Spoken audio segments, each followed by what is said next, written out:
तोहर जान हो गए शादी, खेले खाए के तुहरा मिलन आजादी। रोज रंगीन तोहर होत होई रतिया, दिनवा कटत होई जानी में। रोज रंगीन तोहर होत होई रतिया, दिनवा कटत होई जानी में, जानी में। बानी हम बड़ी परेशानी में, सुतेला भतार खरिहानी में। बानी हम बड़ी परेशानी में, सुतेला भतार खरिहानी में। सुतेला भतार खरिहानी में।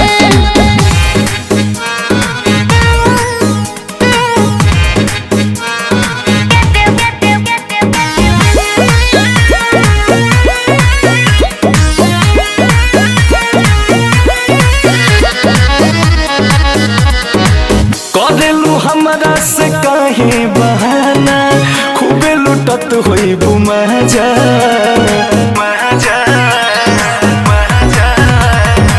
जननी ना दूसरा से शादी रचा के, दे दे बुआई सुन तू साजा। अब ही बलम तठे कल नइखे, पियवा के प्यार भेटल नइखे। हमारे संगवा में बचपन बीतैलू, छोड़ी के गहिलू जवानी में, जवानी में। बानी हम बड़ी परेशानी में, सुतेला भतार खरिहानी में। बानी हम बड़ी परेशानी में, सुतेला भतार खरिहानी में। सुतेला भतार खरिहानी में।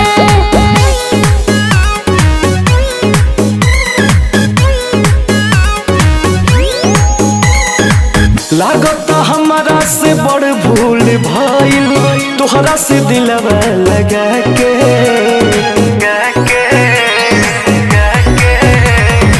छोड़ के जान हमरा के गइलू, भइलू तो अंकुश रजा के।